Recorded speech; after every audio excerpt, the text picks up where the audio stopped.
দৌড়াদৌড়ি দয়া করে করবেন না।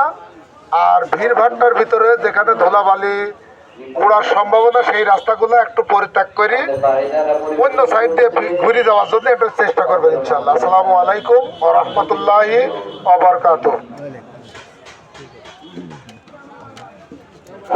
এখন খানা কাটা শুরু হচ্ছে।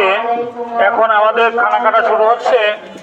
প্রথমে খানা কাটছেন সিজি হুজুরের বড় সাহেবজাদা